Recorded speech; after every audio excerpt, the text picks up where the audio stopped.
최근에 로스앤젤레스에서 큰 산불이 있었습니다. 제가 신혼 때 살았던 동네가 산 밑에 있는 동네였는데 그 동네에 바로 붙어 있는 더 산 쪽으로 붙어 있는 도시가 알타데나라고 하는 도시였는데 방송에 잘 보도가 되지 않았습니다만 이 도시에 큰 피해가 있었습니다. 주택이 한 7,000채 정도가 전소됐다고 하니까 아주 큰 피해를 입은 그런 도시인데 제가 친하게 지내는 한국 목사님이 이 알타데나라는 곳에서 미국인 교회를 섬기시는 목사님인데 지난 주일날 저한테 사진을 하나 보내오셨어요. 그분이 섬기는 교회는 피해 지역에 있기 때문에 교인들이 모이지를 못하고 그 옆 동네에 있는 성공회 교회 한 홀을 빌려서 이제 다른 곳에 이제 피해 있었던 모든 교인들도 같이 다 한 자리에 모여서 예배하는, 서로 애도하고 위로하는 그런 예배 사진이었습니다. 교인들 중에도 집이 다 타버린 그런 교우들도 꽤 있는 그런 교회였습니다. 특별히 그 랍 리사라고 하는 그 교인은 교회에 상당히 헌신적인 교인이어서 항상 그 집에서 교인들이 식탁 교제도 많이 하고, 그리고 그 집 수영장에서 침례를 하는 교회이기 때문에 침례도 행하는 그런 교인인데 그 집이 그만 다 타서 집만 탄 것이 아니라 그 집과 함께 했던 교회의 추억까지 다 타버린 그런 안타까운 이야기도 들었습니다. 이제 이 홀에 모여서 서로 애도하고 위로하는 예배를 하는 가운데 테이블을 놓고 이제 집이 탄 그런 교우들이, 그 피해자들이 하나의 상징물 하나를 이렇게 하나씩 테이블 앞에 놓았는데 그 중에 이 랍이라고 하는 집사님도 자기 집 키, 열쇠를 놨다는 거예요. 이제는 더 이상 쓸 수 없는, 다 타버린 그런 집 열쇠를 이렇게 놓으면서 나의 아픔을 겪으면서 세상의 아픔을 생각하게 됐다 하면서 특별히 가자 지구에서 많은 피해를 받았던 그런 피해자들이 생각난다는 이야기를 할 때 교인들이 숨죽여서 흐느끼는 것 같았다 하는 그런 목사님의 이야기였습니다. 개인의 아픔이 이렇게 세상의 아픔과 연결되는 순간 아픔이 성숙으로 연결되는 그런 모습을 보았다는 이 목사님의 이야기였습니다. 성도 여러분, 어떻게 아픔이 성숙과 연결될 수 있을까요? 한강 작가가 노벨 문학상을 받은 후에 이제 한강 작가의 작품을 몇 개 이렇게 읽어보게 되었습니다. 문학적인 평가를 제가 할 수 있는 형편은 못 되고 목회자로서 이 작가가 가지고 있는 힘, 이 작가가 쓰고 있는 작품이 가지고 있는 힘이 무엇일까 하고 곰곰이 한번 생각해 보았습니다. 그리고 그 결론은 이 작가가 가지고 있는 아파하고 있는 자들, 피해받은 자들, 혹은 죽은 자들, 이런 그리고 숨겨진 진실에 대한 지극한 사랑이 아닌가, 그것이 이 작가가 가지고 있는 힘이 아닌가 하는 생각을 해 봤습니다. 죽어간 사람을 향한 지극한 사랑이 있습니다. 상처받은 사람을 향한 지극한 사랑이 있습니다. 또 숨겨진 진실을 향한 지극한 사랑이 있습니다. 어떤 작품에 보면 작별하지 않는다 하는 작품에 보면 주인공의 이제 손끝에서 이제 이게 너무 곰띠 곪은 아픔이 저며 나옵니다. 그 주인공의 아픔이 죽어간 자들, 상처받은 자들, 또 잊혀진 진리의 진실에 대한 아픔과 맞닿아 있습니다. 이 지극한 사랑, 이것이 작가가 가지고 있는 힘이 아닌가 하는 생각을 해보았습니다. 지난 금요일 날 교우들하고 비슷한 경험을 했는데 우리가 그 선교 통일 강의를 끝나고 이제 DMZ에 있는 조그마한 교회를 방문했습니다. 그곳에서 허리 잘린 이 민족의 아픔을 놓고 함께 기도하는 그 목사님을 뵀습니다. 말씀을 들어보니까 1년에 한 1,500명 정도 분들이 그 교회를 찾으셔서 같은 기도의 제목을 가지고 기도한다 하는 얘기를 듣고 우리 참석한 모든 교우들이 큰 감동을 받았습니다. 비슷한 경험이었습니다. 상처받은 사람들, 죽어간 사람들, 또 잊혀진 진실에 대한 지극한 사랑을 품고 기도하는 그런 분과 그런 공간을 만날 때, 다시 말하면 아픔과 성숙이 연결되는 그런 순간, 우리에게는 그것이 큰 충격으로, 감동으로 다가왔고, 작게나마 우리가 변하는, 내 자세가 변하고, 내 태도가 변하고, 내 기도가 변하고, 내 믿음의 자세가 변하는 그런 경험을 했습니다. 아픔이 성숙과 연결되지 않는다면 그냥 욕만 하겠죠. 왜 불은 났어? 왜 전쟁은 나가지고? 그러나 아픔이 성숙과 연결되는 순간 그 아픔은 지극한 사랑으로 변화된다 하는 것을 느낄 수 있었습니다. 저희 대학과 동기들 중에 이제 졸업한 후에 다 이야기를 하면 정말 훌륭하신 교수님들로부터 많은 가르침을 받았는데 그 중에서 이제 구약을 가르쳐 주셨던 김 교수님, 김창국 교수님이라는 교수님, 그 교수님을 참 존경한다는 이야기를 우리 친구들이 많이 합니다. 하나님을 경외하는 것이 어떤 모습일까? 이웃을 사랑한다는 것이 어떤 모습일까?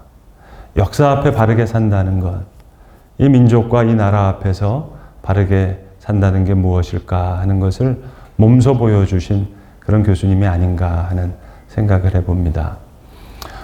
연세대학교에서 그 박정희 시대 때 해직을 당한 교수님이 두 분 계셨는데 한 분이 여러분이 잘 아시는 김동길 교수님이셨고 다른 한 분이 바로 저희에게 구약을 가르치셨던 이 김창국 교수님이셨습니다. 두 분은 아주 캐릭터가 정반대라고 할 만큼 김동길 교수님은 소위 말하는 스타 교수님이셨고 대강당에서 강의를 하고 재판을 받을 때도 판사를 향해서 역사가 당신을 심판할 거라 그렇게 이야기를 하셨지만 이 김창국 교수님은 그 재판정에 섰었을 때 참 무섭더라. 별다른 얘기를 한 게 아닙니다. 구약학을 가르치는 교수님이니까 아모스에 나오는 예언서의 말씀 뭐 그런 것을 말씀하셨습니다. 그런 것이 이제 박정희 정권에 잘못 보여서 해직 교수가 되셨고 저희가 학교 들어갈 때쯤 됐을 때는 이제 복직을 하셔서 나중에는 이 대학의 부총장까지 지내셨던 그런 교수님이신데 이 교수님의 수업에 특징이 하나가 있어요. 출석을 부르면 출석을 다 부르는 것이 아니라 몇 명 아무개 이름을 부릅니다. 그러면은 그 학생은 일어나서 오늘 우리가 읽었던 시편 23편을 영어로 암송을 해야 됩니다. 끝까지. The Lord is my shepherd, I shall not be in want. 모든 학생이 그 23편을 암송해야 됩니다. 그가 나를 푸른 풀밭에 누이시며 쉴 만한 물가로 인도하시는도다. 내 영혼을 소생시키시고 자기 이름을 위하여 의의 길로 인도하시는도다. 내가 사망의 음침한 골짜기를 다닐지라도 내가 해를 두려워하지 않을 것은 주의 지팡이와 막대기가 나를 안위하시나이다. 그렇게 외우는 거예요. 23편. 여러분 흔히 우리는 목자와 양을 생각하면 저 스위스에 있는 뉴질랜드에 있는 푸른 초장이 뒤덮여 있는 대관령 같은 곳에 양들이 풀을 뜯는 그 장면을 생각하실 수 있겠습니다마는 오늘 시편이 기록되어져 있는 이 성경의 배경은 광야에서 지내는 그런 양입니다. 무슨 스위스, 뉴질랜드에 있는 양을 보면은 가만 보면 목자도 필요 없을 것 같아요. 근데 광야에 있는 양입니다. 먹을 풀이 없습니다. 마실 물이 없습니다. 목자가 없으면 아무것도 갈 수가 없습니다. 베들레헴에서 목동으로 시간을 보냈던 다윗의 마음속에 있는 이 양, 목자가 없으면 광야에서 이리떼와 맹수들의 목숨의 위협에 빠질 수밖에 없는 그런 양들입니다. 오늘 시편 23편은 그런 고백입니다. 특별히 해직되시고 복직되셨던 이 교수님 앞에서 이 시편 23편을 암송할 때 비장한 마음으로 이 시편을 암송했던 그런 기억이 지금도 저와 저희 친구들은 가지고 있습니다. 몇 번 말씀드린 적이 있습니다만 저는 다윗이 출생의 비밀을 가진 사람이라고 그렇게 믿고 있는 사람이거든요. 그 근거는 시편 27편, 시편 35편, 시편 51편, 시편 69편에 다윗이 쓴 시편에 나오는 다윗의 고백 때문입니다. 다윗이 이렇게 얘기를 합니다. 나는 나의 형제들에게 객이 되고 내 어머니의 자녀들에게 낯선 자가 됐다. 무슨 얘기일까요, 여러분? 눈칫밥을 많이 먹었습니다. 나의 형제들에게 객이 되었습니다. 내 어머니의 자녀들에게 낯선 자가 됐다는 거예요. 이렇게 한번 상상해 볼까요? 아버지는 2세인데 형제들은 다 배다른 형제예요. 엄마가 다르습니다. 그래서 내 부모는 나를 버렸으나 여호와께서는 나를 맞이하셨습니다. 그렇게 다윗이 시편을 쓰거든요. 51편 같은 경우에는 내가 죄악 중에 출생하였으며 내 어머니가 죄 중에 나를 잉태하였나이다. 그러니까 사무엘 선지자가 이새의 집에 와서 그 아들 중에 왕을 삼겠다 할 때 그 막둥이 다윗은 그 집에 없습니다. 양을 치고 있습니다. 바깥에서. 집안에서 눈칫밥을 먹는 거예요. 여러분 한번 혼의 자식이라고 한번 생각해 보세요. 형제들에게 객이 되고 어머니의 자녀들에게 낯선 자가 됐습니다. 그러니까 그 집에서 눈칫밥 먹는 것보다 밖에 나가서 양을 치는 게 고생은 돼도 마음이 더 편한지 모르겠어요. 그래서 아버지한테 얘기합니다. 아버지, 저 양치로 좀 나갈게요. 허락해 주세요. 1시간, 2시간 양을 치는 게 아닙니다. 어떨 때는 하루 이틀이 되기도 하고 어떨 때는 한두 주가 되기도 하고 길게는 한 달 동안 양을 치러 다니는 겁니다. 그리고 시편에 보시면 이런 고백도 나오죠. 내가 몸을 굽히고 슬퍼하기를 어머니를 곡함같이 하였도다. 형제들에게 객이 되고 어머니의 자녀들에게 낯선 자가 됐는데 자기를 낳았던 엄마가 세상을 떠났습니다. 이제는 모든 자들에게 객이 되고 낯선 자가 됐습니다. 자기가 광야에서 목동이 돼서 양을 치는데 그 양이 너무 부러운 거예요. 지팡이와 막대기를 가지고 양을 지키는 겁니다. 지팡이는 끝이 고부러진 보호용, 양이 길에 빠지면 목에 걸어서 끄집어내는 지팡이고 막대기는 몽둥이입니다. 공격형 무기입니다. 일이라든지 맹수가 다가올 때 목자가 목숨을 걸고 양을 지킵니다. 목자가 양을 사랑하는 것처럼 하나님께서 나를 사랑해 주신다면 얼마나 좋을까. 내가 사망의 음침한 골짜기를 지날지라도 해를 두려워하지 않을 것은 주께서 나와 함께 하심이라. 주의 지팡이와 막대기가 나를 안위하십니다. 자기의 아픔이 지극한 하나님의 사랑과 이어지니까 성숙하고 행복한 고백이 나오는 거예요. 다윗의 아픔이 하나님의 지극한 사랑과 만나는 겁니다. 흔히들 오늘은 다윗은 왕이니까 그 왕이 된 때까지는 뭐 고생했지만 왕이 된 후에는 만사형통하게 살았기 때문에 푸른 풀밭으로 쉴 만한 물가로 나를 인도하십니다. 그런 고백을 한 거 아닌가 생각하시기 쉽습니다만 그렇지 않습니다, 여러분. 다윗은 왕이 되고 나서도 끝까지 고통스럽고 편할 날이 없었습니다. 사울 왕이 다윗을 시기해서 따지고 보면 자기 사위잖아요, 여러분. 수천 명의 병사를 이용해서 다윗을 잡아 죽이려고 합니다. 횟수를 따지고 보면 한 10년 가까이 다윗을 죽이려고 합니다. 다윗이 왕이 되고 나서도 그 아들 암논과 딸 다말과 압살롬 사이에 있었던 일들을 보면은 참 기가 막힌 일들이 많이 일어납니다. 암논이 다말을 강간해요. 물론 엄마가 다른 오라비와 누이입니다. 그러니까 다말과 같은 어머니를 가졌던 이 압살롬이 암논을 죽이려고 하잖아요. 암논을 죽입니다. 그러니까 다윗의 입장에서는 자기 아들이 자기 아들을 죽인 거예요. 압살롬이 거기서 끝나는 것이 아니라 칼을 아버지 다윗에게 들이밀면서 자기를 죽이려고 하는 거예요. 그러니까 신발도 제대로 신지 못하고 머리도 제대로 빗지 못하면서 울면서 길을 떠나잖아요. 이게 다윗의 생애입니다. 압살롬의 반란뿐만이 아닙니다. 나중에는 세바도 반역을 일으키고 그 다음에는 충성된 군대 장관이었던 요압 장군까지도 역모를 꾸밉니다. 편할 날이 없었습니다. 왕으로 편하게 살기 때문에 여호와는 나의 목자시니 푸른 풀밭으로 쉴만한 물가로 인도하신다는 그런 고백이 아닙니다. 고난과 결핍 속에서도 항상 현재형입니다. 나를 푸른 풀밭에 누이시고 쉴만한 물가로 인도하신다. 일주일 후에, 한 달 후에 그런다는 얘기가 아니야.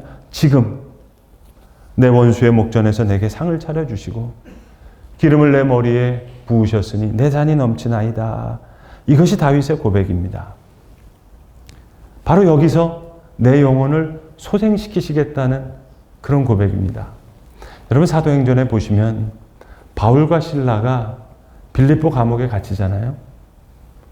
만약에 빌립보 감옥이 지옥과 같은 자리였다고 생각하면 그가 찬송 부리고 기도하는 가운데 감옥문이 열려요. 그럼 당장 밖으로 뛰쳐나가야 되잖아요. 그런데 발목을 갖고 있는 착고가 다 풀리고 옥문이 열렸는데도 바울과 실라가 감옥문을 열고 나가질 않습니다. 그 자리에 남아서 간수에게 복음을 전합니다. 무슨 얘기겠어요? 지금 옥중에 있는 이 자리지만 여기서 하나님께서 내 영혼을 소생시키시고 자기 이름을 위하여 의의 길로 인도하신다는 그 믿음의 고백이 있는 겁니다. 오늘 다윗의 고백이 그런 고백입니다. 목자를 믿기에 양은 목자를 믿고 따라갑니다. 내 영혼을 소생시키실 것을 믿습니다.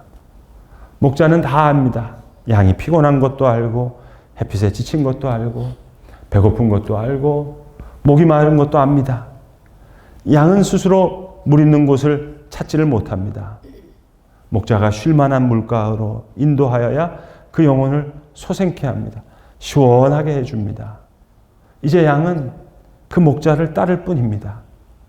그의 선하심을 알고 그의 인자하심을 알고 그의 사랑도 알고 그의 능력도 알고 그의 지혜도 알고 그렇기에 내 모든 운명을 그에게 맡기고 목자를 따라가는 거예요.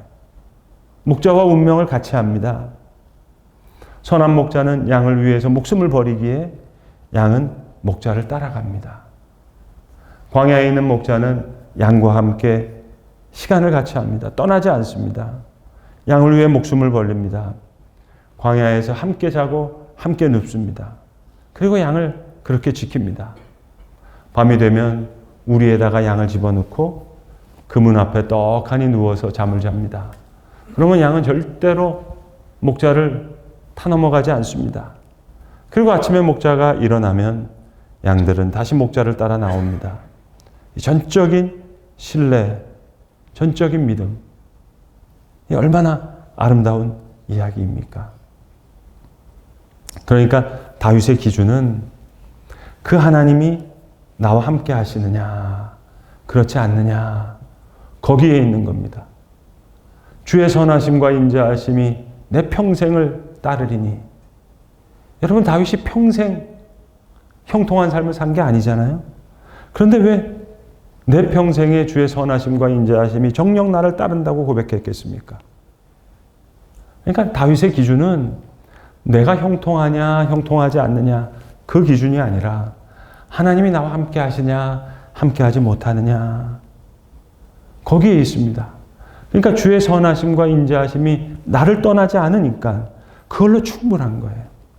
내가 여호와의 집에 영원히 살리로다. 어떤 선배 목사님이 후배 목사님 교회에 헌신 예배 설교하기로 가게 됐대요. 이 후배 목사님이 주보를 만들기 위해서 선배 목사님한테 목사님 이번에 헌신 예배 오셔서 무슨 설교해 주실 겁니까? 설교 본문 그러니까 시편 23편 해주셨대요. 설교 제목은 뭡니까? 그랬더니 여호와는 나의 목자시니. 근데 계속 물으시더래요. 그 다음에 뭡니까? 그러니까 아니 여호와가 나의 목자신데 뭘 더 바라느냐 얘기를 했더니 이 센스 없는 후배 목사님이 주보를 어떻게 만들어 왔니? 선배 목사님이 깜짝 놀랐대요.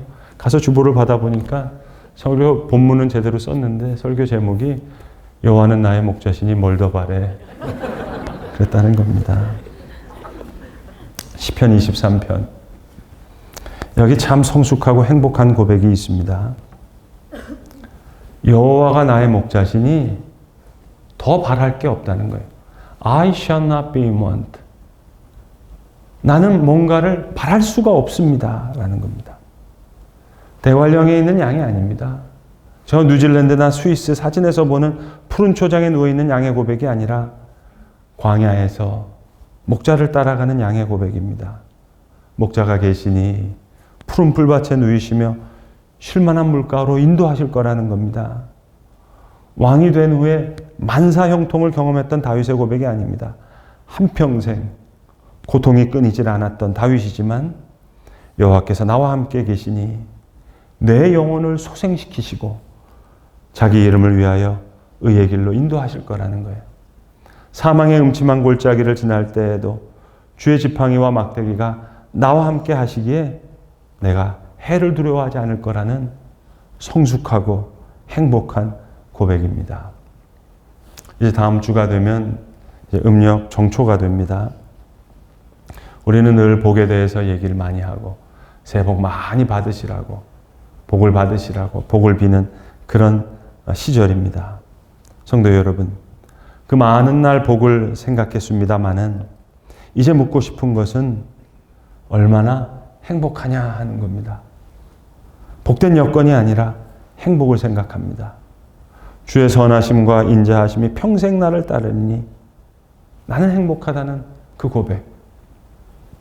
지극한 사랑이 나와 함께 있으면 나는 이제 성숙할 수도 있고 행복할 수도 있다는 이야기입니다.